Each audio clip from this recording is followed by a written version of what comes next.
Assalomu alaykum barchaga. Backcodersning navbatdagi o'quv darsiga xush kelibsiz. Bugungi darsda biz CSS ning professional darajada qo'llaniladigan kuchli metodlarni amalda ko'rib chiqamiz. Ya'ni biz dark light mod yaratamiz. HTML, CSS va qisman bir qatorli JavaScript yordamida 3D hover kartalar yasaymiz. Shadow, filter, overflow va object fit kabi xususiyatlarni real loyihada ishlatib boramiz. Bu mini loyiha juda ham katta bo'lmagan. Hozir mana ana shu loyihani sinab ko'ramiz. Mana bu yerda hoverlar, overflow, box shadow, filterlar va 3D hoverlar berilgan. Mana bu yerda light va dark saytda qanday ishlashi va qanday jarayonlar borishini ko'rib chiqamiz. Mana bu yerda ichidagi tekstlar barchasini ko'rib chiqamiz o'zi. Unda boshladik. Bitta yangi fayl yaratib olamiz. Ya'ni biz qiladigan ish bu 3D hoverlarni yasaymiz. Hoverda mini loyiha. Enter bosamiz va bu yerda 3D hover. Endi bu yerda men 3D hoverlar uchun birinchi mini loyiha yaratib olamiz. Ya'ni loyihani yozib olamiz. Keyin esa mana shu ko'rinishda loyihani o'zi yaratib olamiz. Keyin bo'lsa har bitta komandani tushuntirib beraman. Unda boshlaymiz. Birinchi HTML kodlarini yozib olaman. HTML kodlarda birinchi men bu yerda nima ko'rinyapti? 7-dars 3D box 3D cards bular yaratib olamiz birinchi men H1 yaratib olaman, chunki global tekst, ya'ni userga birinchi ko'zga tashlanadigan tekst yozib olaman. Bu bizning 7-darsimiz, dars va buni advanced CSS deb qo'yamiz. Advanced CSS. Biz hozir qiladigan ishimiz bu dark mode bilan light mode bilan light mode. Bu o'zi qisqa loyiha, ko'rib turibsiz, qisqa loyiha. Endi bu qisman loyihalarni keyingi darsda hamma o'rganilgan komandalar yordamida mini loyiha qilishga harakat qilamiz. Bu qisman ko'rsatib ketyapman. Keyingi darsda barcha o'tilgan komandalar yordamida to'liq HTML, CSS veb saytini tayyorlaymiz. Unda davom ettiramiz. Bu yozildi va bizga bu yerda kerak bo'lgan button, ya'ni tugma. Button yozamiz. Buttonga men class beraman. O'zimga qulay bo'lishi uchun. Toggle button deb qo'ysam ham bo'ladi, qulay esda qolish uchun. Keyin JavaScript ishlatmoqchiman. Bitta bosganda light mode va yana bitta bosganda dark mode bo'lishi kerak. Men bu yerda one click ni ishlataman. Ya'ni bosganda toggle degan funksiya yarataman o'zi JavaScriptda. Shu qatorda JavaScriptni ham o'rganib ketamiz. Buni yopamiz. Mana funksiya yopildi. Ya'ni bu yerda men dark mode dark deb qo'ysam ham bo'ladi. Buni qilib light qilib qo'ysam ham bo'ladi. Light. Keyin qiladigan ishimiz, men bitta katta konteyner yaratib olaman, chunki mana bu yerdagi 3 ta mini konteynerlar, bitta katta konteyner, ya'ni bular kart desak ham bo'ladi, ya'ni kartalar. 3 ta kartani men bitta konteynerning ichiga solib olaman. Karta desak ham bo'ladi. Ya'ni konteyner bitta yaratib olaman. Bitta konteyner yaratib olaman va menga kart kerak. Nechta kart kerak? 3 ta kart kerak. Buni yaratishni bitta oson yo'lini o'rgataman. Nuqta kart ko'paytirilgan 3 yozamiz. Bizga 3 ta klassda, ya'ni 3 ta div class card bo'ladi. Mana ko'rganimizda 3 ta div class card bo'ldi. Endi men bu cardga rasm berishim kerak. Chunki bu yerda rasm va tekst bor. Endi buni yozamiz. Xo'sh. Card men bu yerda joy tashlayman va bu yerda menga image kerak. Imagega men rasm olishim kerak. Rasm bizda internetdan olamiz. Misol uchun dog pictures. Misol uchun ana shu rasmni copy image address qilamiz va CRC da Ctrl V qilamiz. Mana bu yerda qo'yildi. Keyin esa bitta natijasini ko'ramiz buni o'zi. Mana bu yerda chiqdi. Imijimiz chiqyapti. Hozircha CSS ni berganimiz yo'q va hech narsa sodir bo'lmadi. Hozircha HTML. Endi bizga qiladigan ishimiz bu yerda 3 ta rasm kiritamiz va bu yerda tekstlari bilan.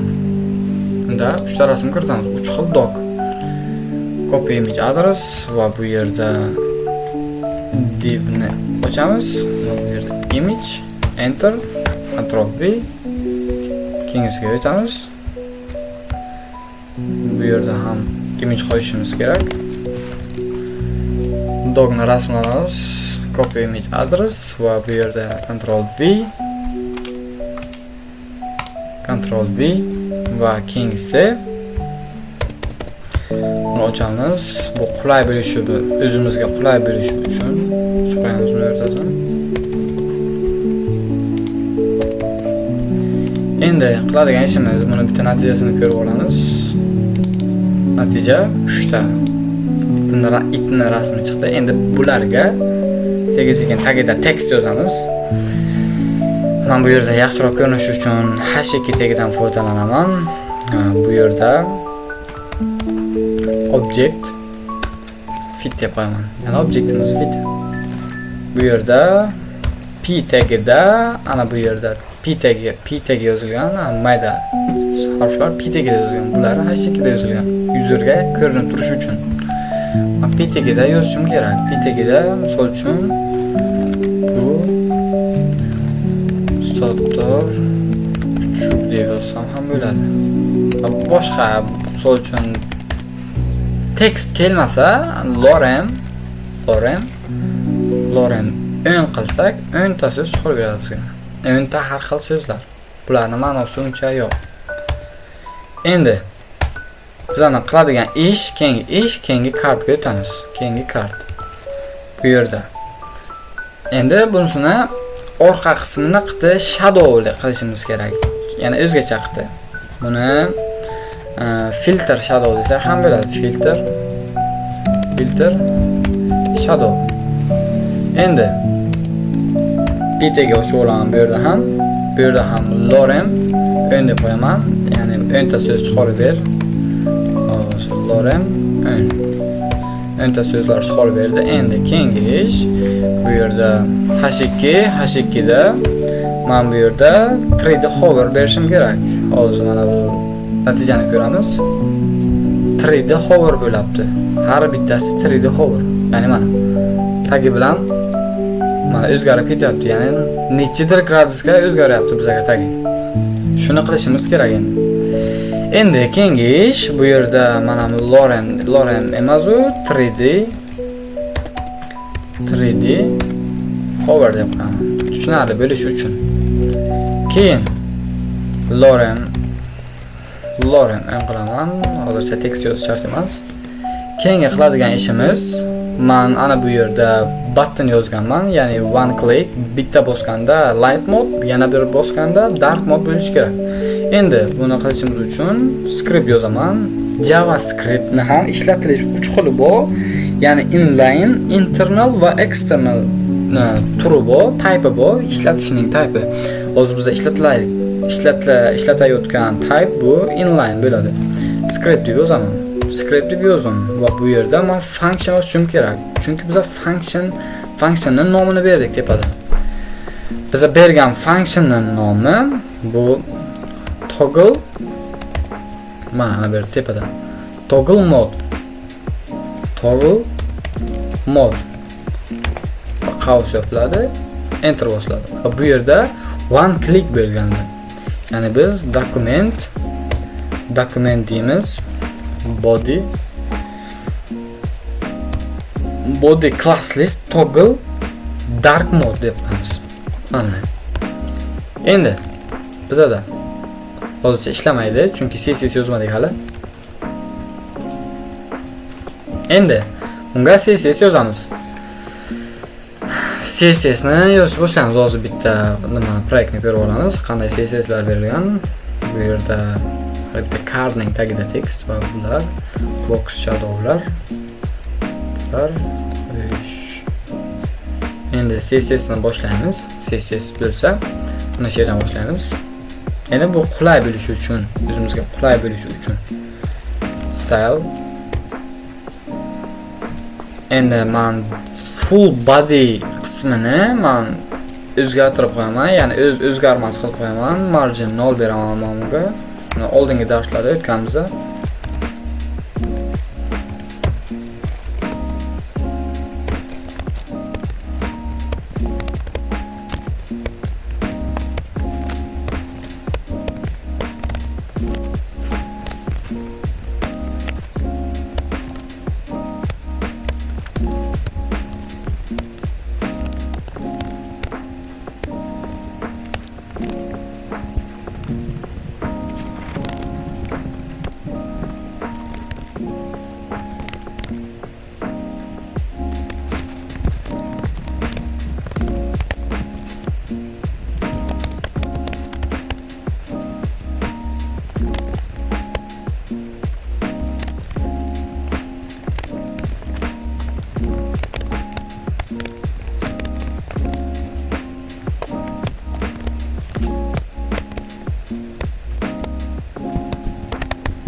Sakın olanız bir.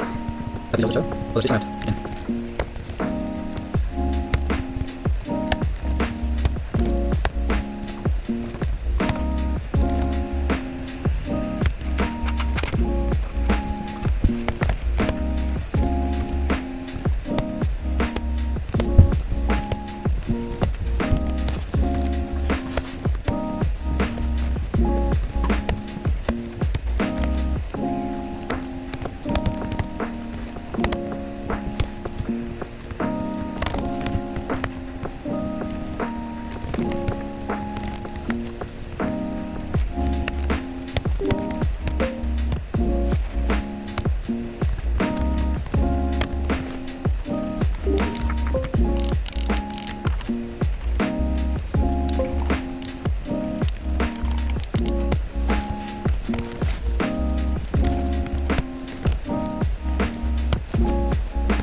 İşlayapti. Kodlarimiz ishlayapti. Bosganda o'zgaradi.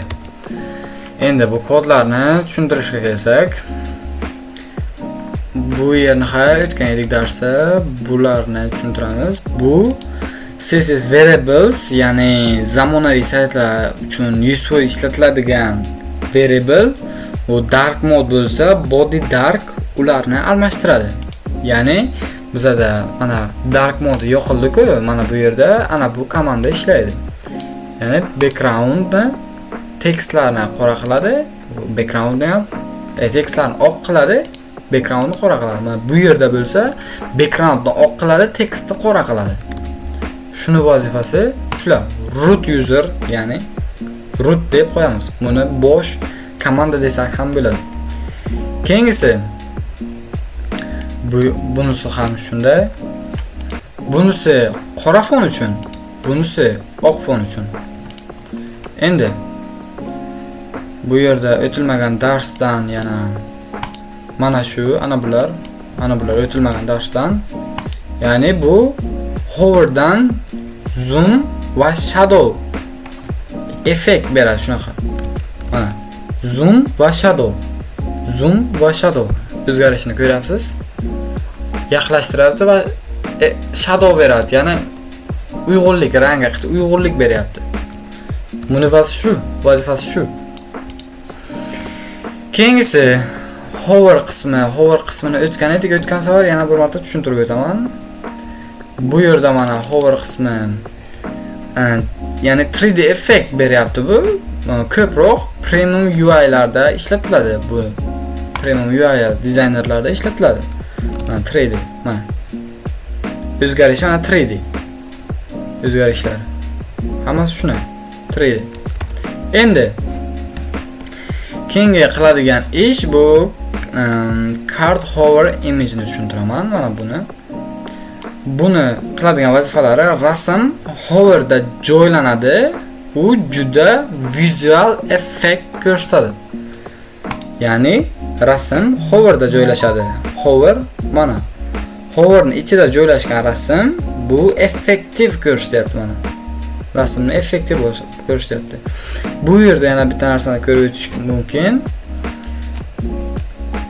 Kursor borganda pointer bo'lyapti. Mana kursor bu o'zgacha, rasmning ustiga bo'lgan pointer bo'lyapti mana. Pointer, ya'ni kursorning turi desak ham bo'ladi. Endi keyingi qiladigan ishimiz mana bu kodni hech kim tushunmadi degan umiddaman, chunki buni o'tmagan edik. Bu responsive dizayn qilib beradi, ya'ni smartfonlar uchun mos kod. Smartfonlar, ya'ni ana bu pikselgacha smartfonlarda ochiladi. U yo'g'a saytimiz buzilib ketadi. Buni qanday bilamiz? Inspect qilamiz va mana bu yerda ana bu tugmacha bor. Shuni bosamiz va ana bu yerda telefon tanlaymiz. Misol uchun men 14 Pro Max tanladim, bosdim va mana bu yerda 14 Pro Max ga mos chiqarib berdi. Endi men boshqa telefon tanlayman. Misol uchun iPad mini uchun chiqarib berdi ana. Mana borganda shunaqa bo'ladi. Bu responsive design. Endi biz qilgan ishlar shu. Endi JavaScript qismini tushunib tursam, mana bu yerda JavaScript functionini berganmiz, ya'ni bir marta bosganda ana shu function ishlasin degan maqsadda berdik. Bu mana bu functionda yozildi, ya'ni bu funksiya ochildi, funksiyaning nomi va document body class list toggle dark. Ya'ni qora fonga o'tsin. Ya'ni ana bu yerda dark degan o'zgaruvchi komandamiz bor, ya'ni mana dark degan komandamiz mana shu o'zgarsin degan maqsadda bo'ldi. Endi bugungi qilgan ishlarimiz shu.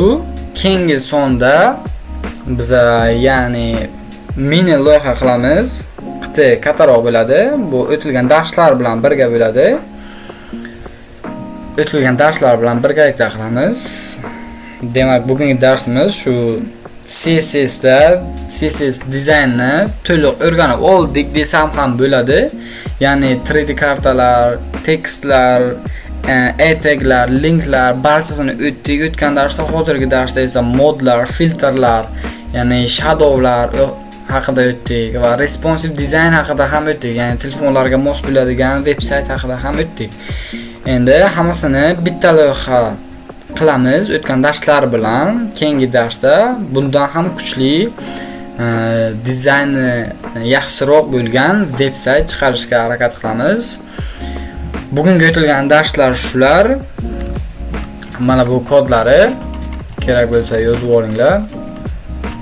Kodlarni yozgandan so'ng yana bir o'zingizga praktik qilib oling, esdan chiqmasligi uchun. Bugungi o'tilgan darslarimiz shu. Keyingi darslarda ko'rishguncha sog' bo'ling. Like va podpiska bosishni unutmang. Rahmat.